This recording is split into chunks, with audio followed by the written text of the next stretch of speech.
6 disturbing unsolved cases with video footage by Sirius. Sirius? Mother Amy. Amy had shown up at the school unexpectedly, telling the staff that there was a family emergency. Timothy's teachers were caught off guard as something seemed to be severely off with Amy, but they let Timothy go with his mother, figuring everything was going to be okay. These are some of the most disturbing unsolved cases with video footage. Ooh, spooky. Get your popcorn. As they drove away from the school, Timothy was excited. Get your he loved spending time with his mother, and they were heading out on what seemed like a special adventure. Amy took Get your them chips, to a zoo whatever you and need. a water park. It felt like a mini holiday and a chance to have some fun together, just the two of them. They checked into hotels along the way, and at each stop, Amy made Teas sure and crumpets. they had fun. Still, let me get my blood sausage and my. I'm blocking you. Let me get my jellied eels. I love jellied eels and beans on toast. Bye.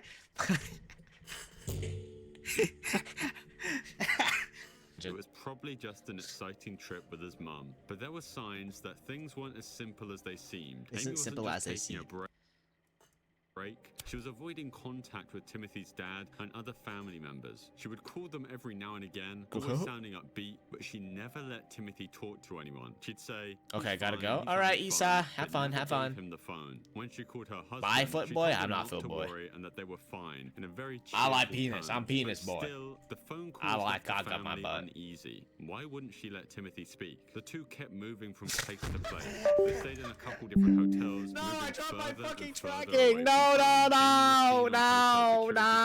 And people who saw them said that Timothy looked happy, completely unaware that anything was about to happen. At one point, Amy visited a hardware store where she bought a few items that didn't seem to fit with a road trip. She purchased small things like a notebook and a pen, things that just felt out of place. Amy seemed to be stalling, like she was trying to gain time, but no one knew for what. The choices she made only added to the mystery. Every call to her family sounded upbeat, yet the details made them anxious. Why did she seem so cheerful but refused to explain what she was doing or let Timothy talk? Amy also checked into a hotel without Timothy for one night, a strange move that raised even more questions. Why would she go to a hotel by herself when Timothy was still with her? And where did she leave the 6-year-old? These unexplained decisions kept building up, leaving her family more worried with each passing day. When Amy made her last call to her mother-in-law, she sounded calm. She told her that everything was going smoothly and she shouldn't worry about it. The child is gone. This time, what do you mean you don't her worry? mother-in-law pressed her, asking directly to speak with Timothy. Though once again, Amy refused. This time, her excuse was simple. He's busy playing.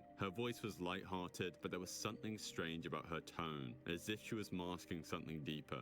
On the 14th of May 2011, Amy checked into a motel in Rockford, Illinois. Damn, what you doing up? She and Timothy had been on the road for 3 days. That evening, Amy was spotted on security cameras one last time, and she entered her room alone. Timothy was nowhere to be seen. The next day, motel staff found Amy dead in her room, as she had ended her own life. It was a devastating discovery, but the shock didn't end there. Next to Amy's body, police found a note she had written, a message that only deepened the mystery. In her handwriting, you a night owl? Is that you night owl? But added something haunting. You will never find him. But there was something else in the note that left Timothy's family and investigators terrified. That motherfucker killed her and buried him. Timothy is safe with people who will care for him. This message seemed to suggest that she had left Timothy with someone she trusted, someone who could take care of him. But who were these people? And did they even exist? The note left Timothy's family in disbelief. Amy had assured everyone that they were fine, but now she was gone and Timothy was nowhere to be found. As the police combed through her car, they discovered traces of blood on the seat. They immediately tested it, and it was confirmed to be Timothy's. This finding raised new fears and new questions. Fucking everyone was dude, some people just shouldn't be parents. What had really happened to Timothy? Was he in danger, or had he somehow been left in a safe place as Amy claimed? Investigators were caught between two possibilities. Either Amy had hidden him somewhere to protect him, or something much darker had occurred. I wish. Police launched an extensive search for Timothy. They retraced every step of her journey, hoping to uncover any I just clue dropped that my might water lead bottle. them I to might fucking him. cry. Authorities examined maps, reviewed Amy's GPS record. This shit only and happened in revisited America, bro. every I swear. hotel and location Like, America she got and so many Timothy had fucking cases, visited man. during those final days together, and they pored over surveillance footage, hoping to spot a moment, a clue, anything that could reveal where Amy had taken Timothy. As the search continued, investigators found more strange details. Amy's car showed signs that it had been through dirt roads and grassy areas. It was clear that she had that probably been in motherfucker remote is locations, buried! not far away from any city or town. But where exactly? Search teams combed through forests, parks, and even isolated areas that matched the clues left by the dirt and plants found on her car. Yet despite these massive efforts, Timothy was nowhere to be seen. Meanwhile, the story of Timothy's disappearance began to spread across the country. That kid's News dead. stations picked up the story, broadcasting pictures of Timothy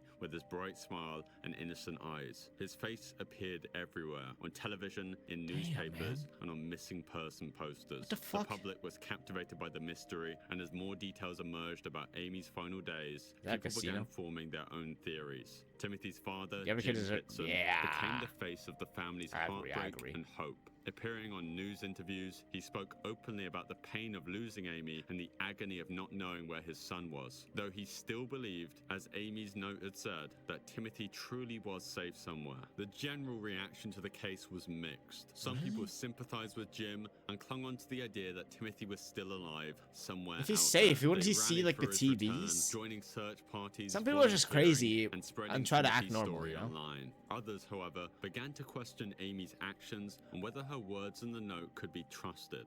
They speculated that her final message was meant to mislead, and some even believed that Timothy might never be found because he was no longer alive. Then, in 2019, 8 years after Timothy's disappearance, the case took a very unexpected twist. A young man appeared claiming to be Timothy Pitson, saying he had finally escaped his captors after years of being held against his will. For a brief moment, hope flooded back. Jim and his family were overwhelmed with emotion.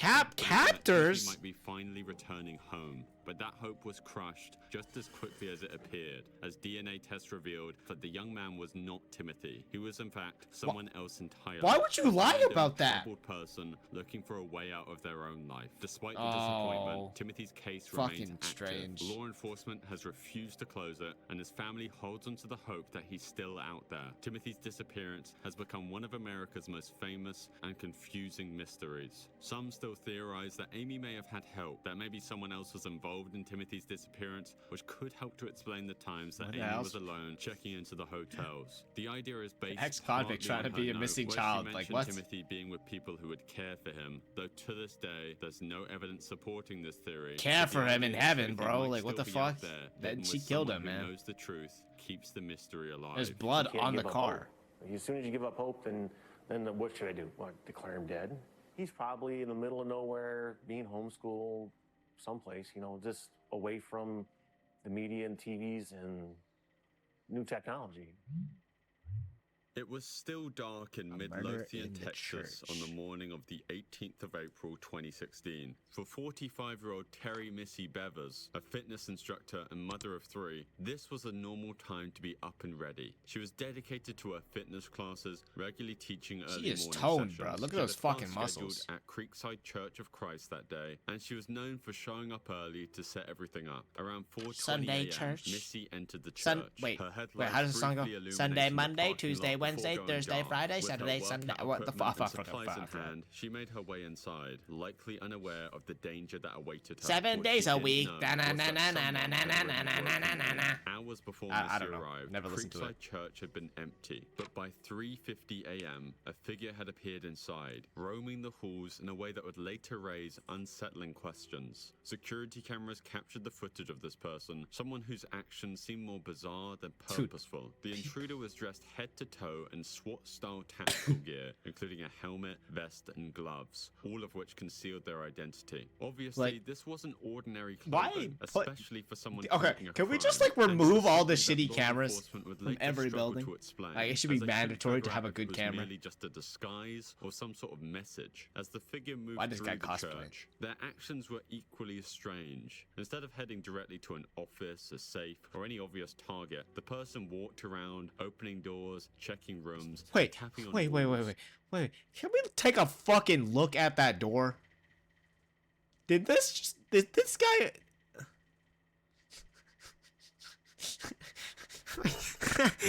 They opened the bottom of the door and he opened the top.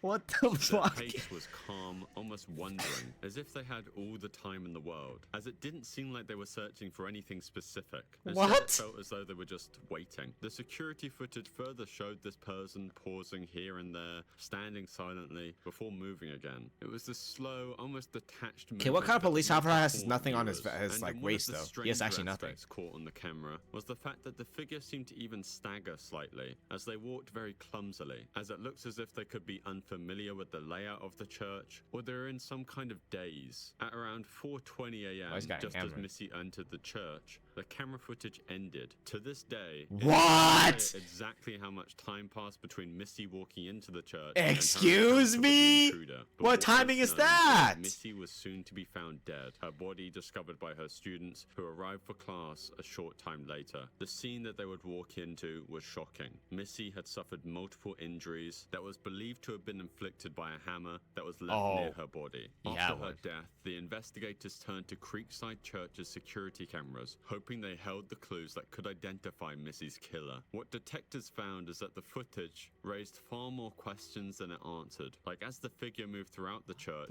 they would fuck? also periodically break certain objects and shatter glass. This leading guy's the just a police fucking to crazy believe guy. that the person was trying to stage some sort of robbery gone wrong. Though that theory would make little sense when you consider that the robber neglected to take Missy's purse or iPad. Also, why had they chosen a church of all places? And what was the motive? If this was a robbery, it was certainly an unusual. Like a man got one. rejected After or the something discovery of in Missy's high body school, at and he's Creekside holding that Church, grudge for the millions and Lothian millions of police faced years. a daunting task. Because there was just so little to go off, the detectives involved started watching the footage over and over again to find the tiniest of details, which then made them notice the killer's strange gait or walking style, as they seemed to move with a slight clumsiness, as if they were wearing shoes too big or simply had a very distinct walk. Internet detectives then started comparing the walk to those around Missy, and if you line up Analyzing the their videos of the walks. SWAT-geared intruder Good with luck those with of that. her father, they do look eerily similar. That this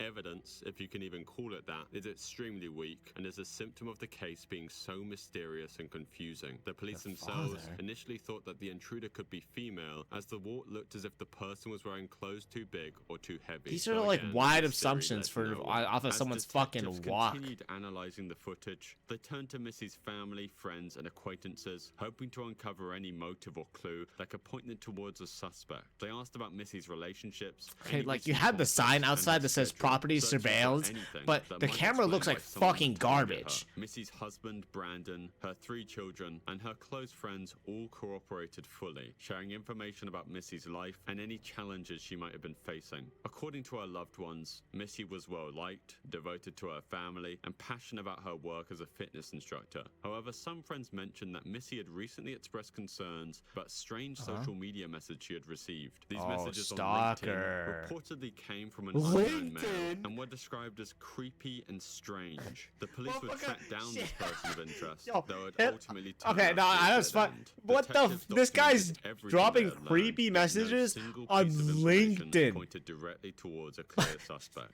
To this day, Terry Missy Bever's case has gone. Yo, Shawty, hit up my LinkedIn.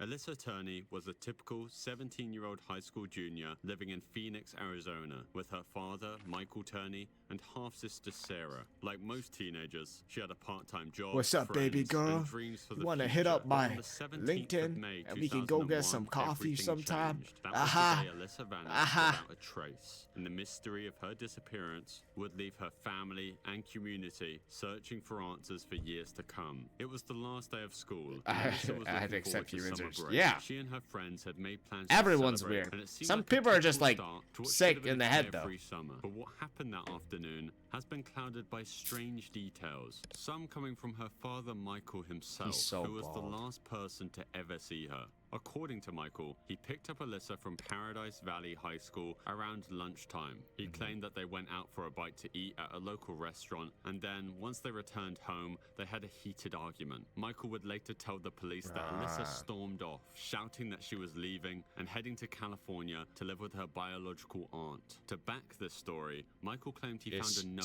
from Alyssa in her room, saying basically exactly what she was saying in the argument, that she was running away. The note, Paradise Valley? Yeah, that's kind of weird name to to school right name. with Alyssa's friends and family. For one, none of her belongings, like her phone, That sounds like a theme purse, were park. missing. If Alyssa truly intended to run away, why would she leave behind everything she'd need? And why didn't she tell any of her close friends about her plans? Initially, authorities treated Alyssa as a runaway, believing that she might have truly gone to California Have or was we still somewhere confirmed? nearby in the Phoenix area. However, doubts started to arise when the $1,800 How would she get in there? her bank account was left completely untouched, and Oh. she failed to contact any of her friends and family. As police started to investigate further, they discovered something odd. Michael had been tracking Alyssa's movements in ways that went beyond what many see as protective. In fact, he seemed to have an unusual level of control over her life. At her job, Alyssa's co-workers noticed Michael would occasionally appear unannounced, sometimes with a video camera.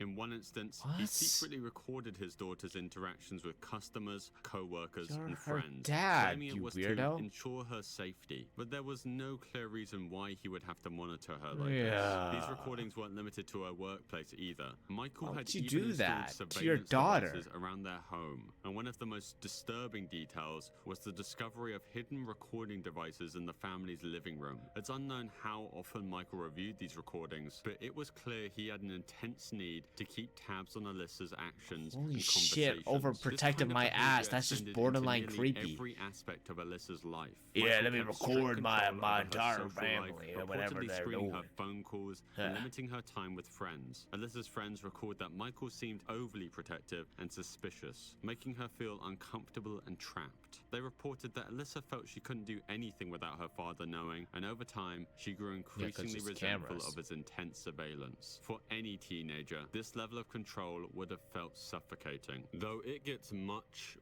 more worrying. When the police were taking statements from those who knew Alyssa to try and find any leads revolving her disappearance, one of her close friends, her boyfriend, and her stepbrother all Damn. independently shared stories that they had heard from Alyssa, all involving Michael attempting to illegally and inappropriately touch his daughter. In one What? instance, Alyssa's stepbrother Lock said that dog during the up! ride, Michael scooted closer to Alyssa What's up, and then Buns? tried to touch her in ways that would certainly get him arrested if anyone had reported it. Speaking of which, What the Michael himself fuck? once called Child Protective Services to warn them that if Alyssa was to ever call them to accuse him of touching her strangely, that she's a liar. A very normal thing for a loving father to do. Then somehow the strangeness continues. Michael was fixated on a very particular incident involving Alyssa. He frequently brought up the claim that years prior, Alyssa had been assaulted by a teacher. Michael often told people he believed this incident deeply affected her. always yet be there was the no concrete fucking evidence of it ever happening. teachers. Interestingly, Michael's account of the incident would often shift, making it hard for investigators to verify. Alyssa's close friends noted that she yucky. had never mentioned this supposed assault, and many doubted it ever happened. Michael, however, used this story as a justification Lock that man for his up. extreme He does not protectiveness, belong here. insisting that he was simply trying to shield Alyssa from further harm. Then there was the matter of Alyssa's aunt. When the police followed up, they learned that Alyssa's aunt in California hadn't My heard mic's, from like, her really and far wasn't away from my expecting her mouth. to come. This detail obviously threw more doubt on Michael's story. If Alyssa had indeed intended to run away, why hadn't she contacted the aunt that she was supposedly going to stay with? To the police, Alyssa's disappearance started looking less like a runaway case and more like a mystery. But without clear evidence of any sort of crime taking Michael place, the is case so stalled. suspicious. One of the most unsettling details about Alyssa's case is that her disappearance was marked by a quiet inaction from Michael himself. Normally, parents of missing children are frantic, calling every friend and visiting This every guy looks place they can creepy think too, of to man, find I'm their not gonna child. lie. But Michael didn't seem to do any of that. Instead, looks he mad waited 5 creepy. days after Alyssa vanished to report her missing. For many, this delayed response obviously raised suspicion. He When asked murdered why he her. waited, Michael claimed that he thought Alyssa would return home once she had cooled off, insisting that she was just a rebellious teen who had run away in the heat of the moment. After years of frustration, doubt, and silence, one voice would rise above the uncertainty surrounding Alyssa Turney's disappearance. Her younger sister, Sarah. Driven by a desire to know what really happened, Sarah Turney became the leading force behind Alyssa's case, refusing to let her sister's story fade. For years, she struggled to understand what had happened and to reconcile the loss of her sister with the vague and suspicious stories told by her stepdad, Michael. As Sarah grew older, her curiosity deepened. She began questioning the details surrounding Alyssa's disappearance and eventually recognized the inconsistencies in the story that Michael had shared with her over the years. While police had long classified Alyssa's case as a runaway situation, Sarah began to suspect that it was something far more sinister. At first, Sarah tried addressing her concerns within her family. She asked Michael directly about what had happened and pushed for answers. Michael insisted that Alyssa I never trust a bald guy, bro. Don't trust bald men. Wanted nothing to do with them anymore. Yet Sarah couldn't shake the feeling that there was something more to the story and that her stepdad might be hiding something crucial. Sarah also unsolved. Law enforcement, hoping they could reopen the case, but with no new evidence and Alyssa's status officially labeled as a runaway, the police weren't able to provide See my luscious hair? Despite these roadblocks, you know what? I refuse to be bald. If I start balding in the future, it's over for me. Would remain unsolved. Frustrated by the lack of progress, Sarah took matters into her own hands. I ain't retie my hair anyways, dude. She started sharing Alyssa's story drooping down like a motherfucker. Every platform available to spread awareness and gain support. Over time, her posts began to capture attention, and Sarah's online I won't bald. I have a lot of hair. I have hair that grows fast, shortly, but it means my head is healthy. Gained momentum. On TikTok, Sarah adopted a very direct and honest approach. She very openly talked about her suspicions of Michael, as well as her struggle to keep the case alive. Sarah wasn't afraid in the slightest to speak out against her own stepdad, publicly declaring that she believed he was responsible for Alyssa's disappearance. Her boldness was both risky and shocking, but it was effective on TikTok as viewers admired her courage to speak out, even when it meant accusing a family member. After years of uncertainty and years of advocacy from Sarah, the investigation into Alyssa's disappearance took a significant turn. In August 2020, nearly 2 decades after Alyssa was last seen, police arrested her stepfather, Michael Turney, charging him with second-degree murder. Investigators pieced together patterns of Michael's controlling behavior, leading to the decision to formally reopen the case and charge him. The second-degree murder charge against Michael Turney indicated that the authorities believed he had killed Alyssa without premeditation. However, the lack of any direct physical evidence linking Michael to Alyssa's disappearance posed a significant challenge for the prosecution. Despite these hurdles, Sarah and her supporters remained hopeful that the circumstantial evidence and Michael's own actions would lead to a conviction. In July 2023, Michael Turney's trial commenced. After 6 days of testimony, did he lose? Filed a motion for an acquittal, arguing that the prosecution had not presented substantial evidence to support a conviction. What the fuck? Citing the absence of physical evidence proving Alyssa's death. That can't be, man. And acquitted Michael of all charges. He was released from custody on July 18th. This guy's not even fucking worried. His release, Michael Turney took legal action against local officials. In January of 2024, eventually, local officials against the Phoenix Police Department, as Michael alleged he was mistreated during his time in custody, claiming he was denied adequate health care and meals. This guy's just a lying. You're in prison. As of today, the case of Alyssa Turney has gone completely cold. Like, what do you mean? If inadequate food. Any message for her?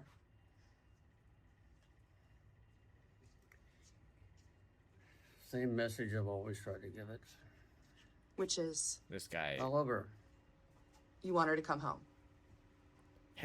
His eyes are lying, bro. You can tell. Holiday of a lifetime. A Caribbean cruise, warm beaches, and the endless blue. His eyes are just cooked. Bradley, a 23-year-old recent college graduate from Virginia, was thrilled about the trip. Traveling with her family, she boarded the Royal Caribbean cruise ship Rhapsody of the Seas on March 21st, 1998. Amy was excited, but also a little bit nervous. Friends and family said she wasn't exactly the cruise type. Amy was athletic, outgoing, and independent, but she had a fear of open water. It seems like a which made the movie. It cruise doesn't ship seem a like bit an of a leap actual. outside her Yeah, comfort it's not zone. actual The night footage. of March 23rd should have been just like any other night. Where's the on cruise footage? ship. The family enjoyed dinner, and Amy later went to a nightclub on the ship with her brother Brad. The siblings I feel had like a lot of fun these missing dancing and people's chatting with the cases other and stuff like that passengers, and are in a like video taken that really night, hard to Amy solve looked because happy of and the carefree. back then. Around Like the 3:30 longer the a.m., case goes Brad left on, the home harder to it go to is, bed, right? and You Amy know. told him she'd be right behind him. Because like if you try to pull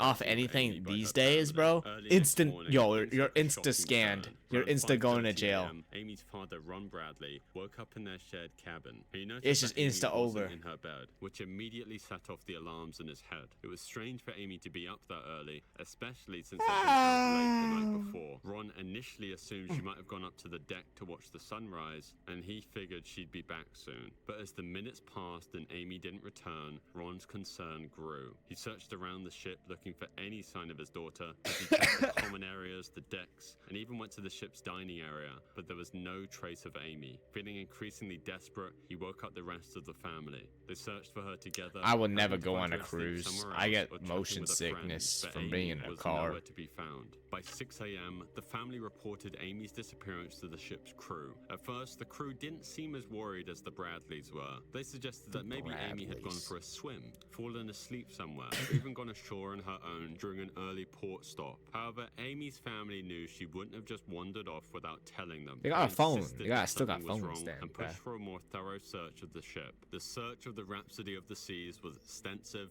but it wasn't fast. Crew members scanned every deck, every room, every public area for any sign She of dropped Amy. in the ocean. Still, Someone killed her and nothing dropped her turned in the up. ocean. By midday, the captain made an official announcement alerting all passengers to Amy's disappearance and asking for any information. But despite everyone's efforts, it was as if she had just vanished into thin air. Amy's family She got then dropped tried off to the convince ocean, the man. captain to stop the boat until Amy had been found, as if the worst case scenario had happened and she had been kidnapped. She could then be smuggled off the ship when they'd eventually reached the port. The Wait, captain wait. ignored their So pleas basically, and continued to drive right? the boat, So, allowing everyone off the ship. if For they the dropped Bradley near a family, port the idea area, that Amy might have gone if she overboard was left unbearable. She off was the a strong port swimmer and she wouldn't got have been kidnapped. careless around the water. Plus, Amy had left behind her shoes and her That could be identification it. in her cabin, which raised even more questions. Could she have met someone who persuaded her to leave her cabin, or had she encountered someone with darker intentions? Well, Amy's family, desperate for answers, recalled several strange interactions she had with crew members during the trip.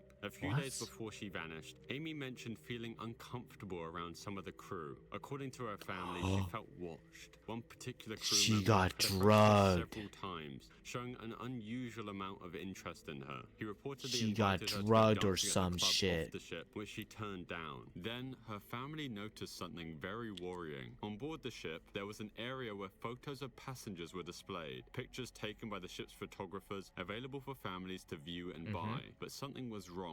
All the photos featuring Amy had vanished. Her family couldn't help but wonder, What? had someone intentionally removed her pictures? If so, who would do such a thing? and Man, why? And as man. time passed, some people have claimed to have seen Amy, fueling the theories that she might still be alive. Several witnesses came forward saying that they had seen a woman matching Amy's description in the Caribbean. These sightings included accounts She from a did sailor get and kidnapped. tourist who saw a woman resembling Amy with men who seemed to control her. In one case, a Canadian tourist reported seeing a woman in a brothel in Barbados. The woman allegedly begged for help, saying she was in fact Amy and was not allowed to leave. These sightings gave Amy's family hope, but all What of them the led to dead fuck? ends when followed up by authorities. No concrete evidence was found, and the woman in the sightings was never confirmed to be Amy. The descriptions were often vague, and some Wait, no, sightings because like, happened in okay, chaotic what? settings. Like, Still, who for said the that Bradleys, shit then? each But new they saw sighting it. brought a glimmer of hope, which is also connected to perhaps the most disturbing theory of all, being that Amy had been abducted and sold into human kidnapped trafficking. is The really idea was bolstered Yeah. years later Yeah. when a chilling piece of evidence Some people are emerged just-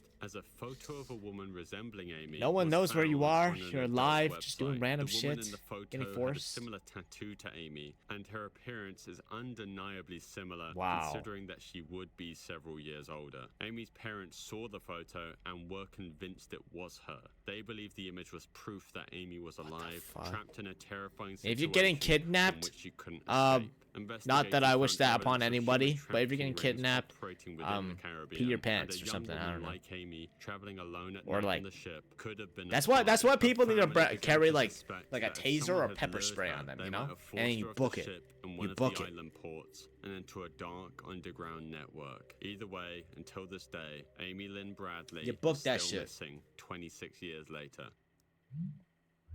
Kenny Veach was no ordinary hiker. Kenny was M-shaped the kind cave. of person who thrived on adventure. He had been So hiking for years, canceling the tackling some of the kidnapping. hardest trails in the southwest yeah, United that's States. valid. That's Friends valid. described him as fearless and intensely curious, which perhaps is what eventually led to his unfortunate end. He documented one of his hikes on YouTube. Oh, where goats. he gained a Is that a small goat? viewer base. Lamb? He talked about some Ram? of his findings in the endless stretches of the Mojave Desert. There were abandoned mines, strange caves, and even government training grounds. Okay, this all motherfucker around the awoken like a place. pharaoh Kenny's or viewers something, became captivated and got by his killed by it. discoveries, eagerly awaiting another upload. And for Kenny, their excitement seemed to fuel Why do his people own. Despite go the into dangers, caves? Kenny found a sense of freedom in these remote places, but he also knew the risks. A simple slip on a rock, a broken bone, or getting lost without cell reception could mean life or death. Yet Kenny damn, believed the shit. rewards were worth the risk. Kenny once shared that he had a habit of I ain't exploring doing alone, anything even when risky. people warned him against it. Hiking alone in a desert like the Mojave was not something that most would consider, but Kenny saw it differently. He believed that hiking alone sharpened his senses and it forced him to be more aware of his surroundings. Without the distractions of company, he could listen to the desert and focus on the details he might otherwise He got overlook. swallowed by a His hippo viewers, in the and also desert. he probably knew that each time he went out there alone, he was taking a chance. But it was a chance he seemed willing to take again and again. But there was one discovery that would change Time matches, I everything. understand, but It a wasn't cave? just another rocky Yeah, canyon going in or long caves, abandoned mine. the thing It was is, like, something at least different. go with And, one I'm looking other for person, a cave right? that I found, and I didn't have a sidearm when I was here before, and something about that cave just spooked me. Out of all the caves I've ever gone in, this one just made my body vibrate. The closer I got to it, the crazier my body felt, and I was What like, the all right, fuck? I'm not gonna go in there right now, but I'm coming back someday. So Okay. hopefully I'll find it. It's shaped like a big M. It's a big cave that looks just like a gigantic M, and it's about as tall as I am and kind of narrow. And it's stuck on the side of a mountain. So I hope I can find it again. Yeah. Viewers began to speculate Yo, about people what that go might have cave caused diving, such like, a why do they strange fucking do that? reaction. That's just Some thought it was stupid. Cave diving's so natural, maybe stupid. an odd geological feature, or maybe a minor earthquake. And obviously, No one's others got immediately instincts, believed man. There was something more mysterious at play, like secret military experiments or something supernatural. Kenny read through all the comments, and it was clear that the mystery of the M-shaped cave had captured the minds of many. Why People didn't were you go sending in him it and you messages fucking pushing died, him to man? return to the desert and explore the cave. It's really It sad wasn't like knowing him that, just to that back down his from the last, challenge, and the if he encouragement died from his or viewers went made it missing, his harder for last him to few ignore the memories were like mystery. But absolutely he was tragic. also cautious. He knew that returning to such a remote location was risky, especially with the strange sensation he had felt. Was it really worth the danger? Despite the fear of the unknown, Kenny decided he couldn't let this mystery go. He wanted answers just as much as his audience did, maybe You gotta even bring more. a bigger And gun, soon, bro. He announced his plans to go back, determined to find out once and for all what was inside that cave. Kenny prepared carefully for this trip, aware of the dangers that awaited him in the desert. probably got Even for eaten an by an experienced animal or hiker something. Like him, the Mojave held countless risks. This wasn't just a quick day hike. The remote location of the cave meant that he'd have to navigate miles of rugged terrain with limited supplies and no phone reception. Okay, In case like, anything okay, went so wrong, so Kenny we let his know all those girlfriend risks and a and we few still close do it. friends know where he'd No be Wi-Fi, heading. This way no he'd have an idea of resources, his location if he long didn't come miles, back. Then high days risk. passed, and no one heard from Kenny. At first, his friends and family assumed he was still exploring, caught up in the thrill of adventure. But as more time went by, their worry grew. Kenny's girlfriend reported him missing, and a search operation was launched as teams of rescue workers scoured the Mojave Desert, covering every trail and checking every canyon. They looked for signs of his presence, hoping to find any clue about where he might have gone. During the search, they discovered Kenny's phone lying on the ground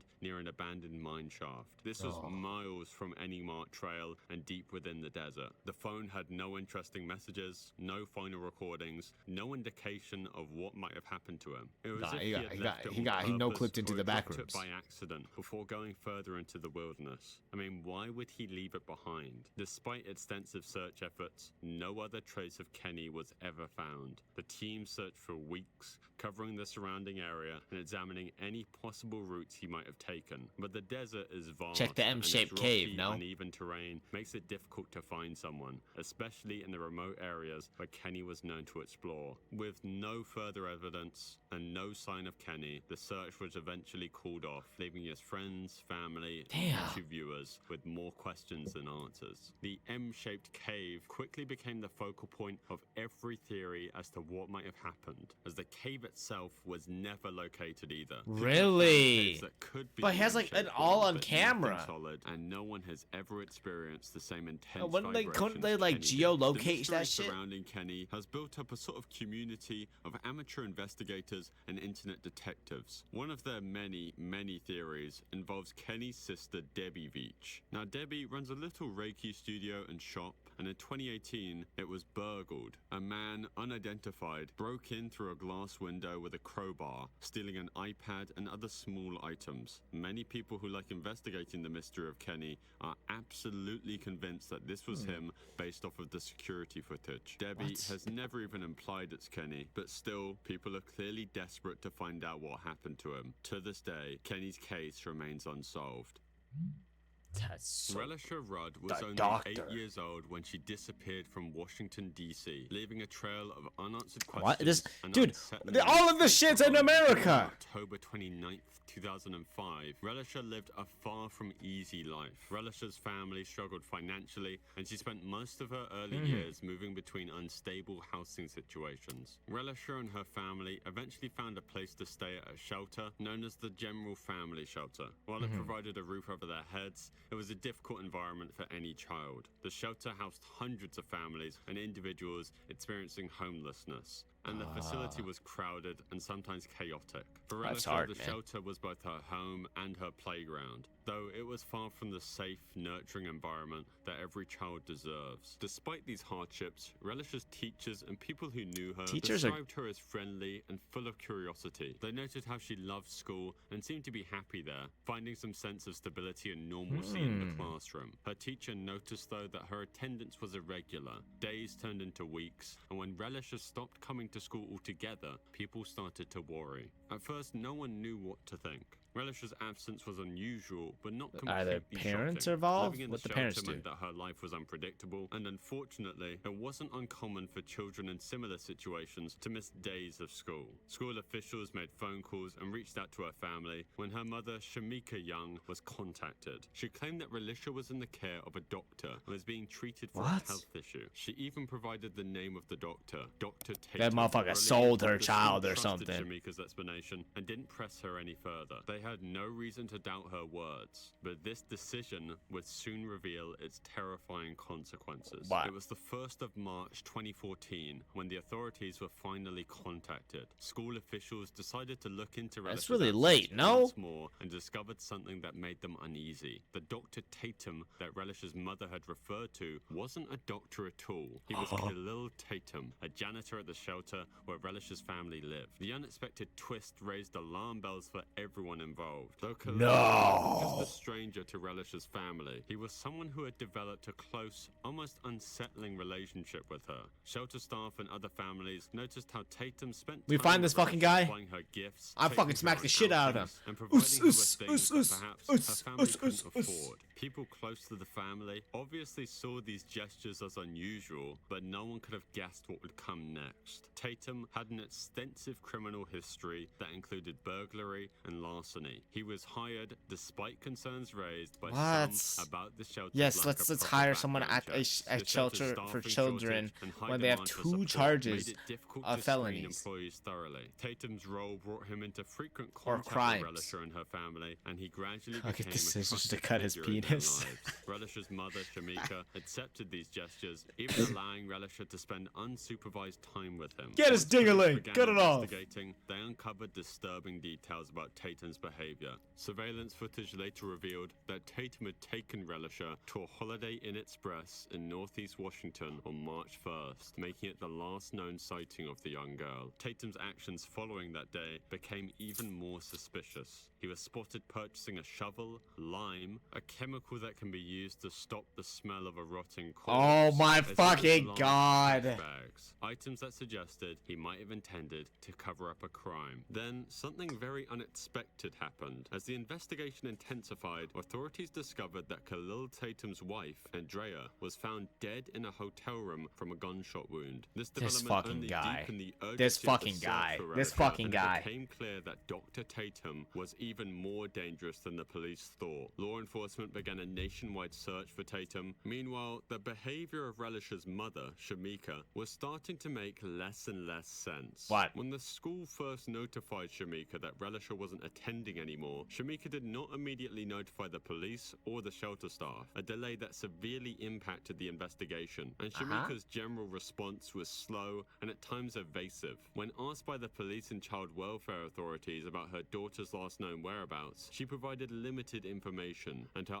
answers often lacked urgency. It could be possible that Shamika might have feared getting into trouble herself, as she was aware of Tatum's involvement with her daughter and the potential legal She implications sold of him neglect. off. I'm saying it. Authorities She sold investigating the that case that became child increasingly frustrated for with money. Shamika's lack of cooperation. And then Although she the eventually sick acknowledged fuck that killed Tatum her. had been taking care of Relisha, she continued to give inconsistent statements about That's why what she I'm allowed saying. her daughter to spend so much time with him. Her explanations were often contradictory, shifting between trusting Tatum as a caring figure and being unaware of the danger her daughter faced. Shamika's behavior either What? suggested a stupidly high level of trust in a stranger or a complete failure to recognize the risks associated This with allowing her motherfucker sold daughter her. to be in Tatum's care. And on April 1st, 2014, April likely 1st. the worst case scenario had happened. Huh? Khalil Tatum was found to have taken his own life in a shed in Kenilworth Park, which was an area that had already been searched for relatives. Like, hey, Tatum was the he's last this person fucking seen with pussy, Relisha, bro. You so kill when a he kid, died, and then he you took kill yourself. Many of the answers with him. His death left police scrambling for leads, but despite searches and tips, now they weren't even certain if Relisha was alive,